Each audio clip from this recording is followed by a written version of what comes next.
ৰাম নাৰাজন ৰাম এটা এনে আশ্চৰ্যজনক নাম যি জপ কৰিবলৈ ধৰিলে আপোনাৰ নিজৰ সৈতে সাক্ষাৎ আৰম্ভ হয়।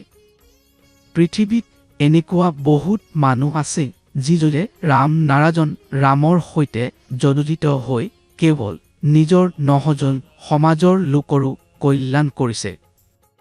ৰাম নাৰাজন ৰাম আপোনাৰ জটিল জীৱনক সঠিক দিশ প্ৰদান কৰে। যেতিয়া এজন মানুহ ৰাম নাৰাজন ৰামৰ সৈতে জড়িত হয় তেতিয়া জীৱনত এটা নতুন দৃষ্টিভংগী আহে আৰু এই দৃষ্টিভংগীৰে আমাক নতুন শক্তি দিয়ে আৰু জীৱনক সফল বনায়। ৰাম নাৰাজন ৰামে সমাজৰ লোকক এই শিক্ষা দিয়ে যে নিজৰ চিন্তা সমাজত ধনাত্মক ৰাখক, জীৱনত সমাজত ভাল কাম কৰক আৰু য'ত পৰ্যন্ত সম্ভৱ হয় আনৰ উপকাৰ কৰক।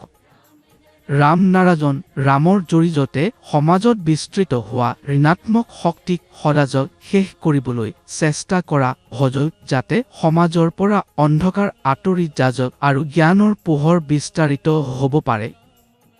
ৰাম নাৰাজন ৰামৰ সৈতে জড়িত হৈ মানুহৰ জীৱন সফল হৈ আছে আৰু তেওঁলোকে নিৰন্তৰ সফলতাৰ পথত আগবাঢ়ি আছে। ৰাম নাৰাজন ৰাম আপোনাৰ অন্তৰাত্মাক জাগ্ৰত কৰে। আপুনি দেখা পাইছে নিশ্চয় জীৱনত বহু সমাজত এনে পৰিস্থিতি আহে য'ত আপুনি নিজৰ সপোনৰ পিছত দৌৰি থাকিলে কিন্তু সেইবোৰ পাই নাপায়। সকলো সম্ভৱ প্ৰচেষ্টা কৰাৰ পাছতো আপুনি বিফল হয়। আপুনি কেতিয়াবা ভাবিছে নে কি যে আপোনাৰ সপোন বা ইচ্ছাবোৰ পূৰ্ণ নহয়? ইয়াৰ আটাইতকৈ ডাঙৰ কাৰণ হৈছে আপুনি এতিয়ালৈকে নিজৰ অন্তৰ আত্মাক নিজৰ শক্তিৰে সৈতে সম্পূৰ্ণ পৰিচিত হোৱা নাই। আপুনি যদি নিজৰ শক্তিক চিনাক্ত কৰিব বিচাৰে, যদি অন্তৰৰ মাতক শুনিব বিচাৰে, তেন্তে এতিয়াই ৰাম নাৰাজন ৰাম নামৰ সৈতে জড়িত হৈ পৰক। তাৰ পাছত কেৱল আপোনাৰ সপোনেই পূৰ্ণ নহ'ব, আপুনি নিজৰ ভিতৰত এটা নতুন শক্তিৰ অনুভৱো কৰিব। সেয়ে কোৱা হয় যে ৰাম নাৰাজন ৰাম নামত সেই শক্তি আছে যি সমগ্ৰ সৃষ্টি এটাত সামৰি লৈছে।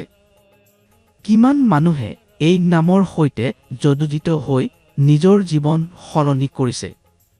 তেন্তে আপুনি কিয় অপেক্ষা কৰি আছেন? এতিয়াই এই পবিত্ৰ নামৰ সৈতে জড়িত হওক। লগতে ৰাম নাৰাজন ৰাম নামৰ প্ৰচাৰ প্ৰসাৰ কৰি সমাজকো অনুপ্ৰাণিত কৰাৰ চেষ্টা কৰক। নিশ্চিতভাৱে ইয়াৰে আপোনাৰ ভিতৰত গভীৰ আনন্দৰ অনুভৱ হ'ব। আমি সকলো একেটা পৃথিৱীৰ প্ৰাণী, সকলো একে পৃথিৱীত বাস কৰে, কিন্তু জানি নাপাওঁ কি যে সমাজে জাত-পাত আৰু ধৰ্মৰ নামত পৃথিৱীক ভাগ কৰি পেলালে। যদি এইদৰে চলি থাকে তেন্তে সমগ্ৰ পৃথিৱী এটাৰ শত্ৰু হৈ পৰিব। কিন্তু আমি শত্ৰুতা নহৈ ভালপোৱাৰ বাৰ্তা দিয়া মানুহ হ'ব লাগিব। হৃদয়ত ঘৃণ নহৈ ভালপোৱাৰ বীজ বপন কৰিব লাগিব। আমি সকলোৱে সদায় প্ৰকৃতিৰ অনুকূলত চলিব লাগিব, কাৰণ প্ৰকৃতিয়ে আমাৰ জীৱন বেলেন্স কৰে। যেতিয়া জীৱনত কিবা অভাৱ হয় প্ৰকৃতিয়ে সেই অভাৱ পূৰণ কৰি দিয়ে। সেয়ে প্ৰকৃতিৰ সৈতে জড়িত হওক, নিজৰ স্বভাৱক ধনাত্মক ৰাখক, মনত প্ৰেম আৰু একতা ৰাখক। তেতিয়া চাওক জীৱন কিমান সহজ হৈ পৰে। আমি নিজে আমাৰ জীৱনক জটিল কৰি তুলিছো, নচাহিও আমি জীৱনক উলট-পালট কৰি পেলাইছো। ৰাম নাৰাজন ৰাম আপোনাৰ এই জটিল জীৱনক সঠিক দিশত লৈ যাব। যেতিয়া মানুহ ৰাম নাৰাজন ৰামৰ সৈতে জড়িত হয় তেতিয়া তেওঁৰ জীৱনত এটা নতুন দৃষ্টিভংগী আহে আৰু এই দৃষ্টিভংগী আপোনাক নতুন শক্তি দিয়ে আৰু জীৱনক সফল কৰি তোলে।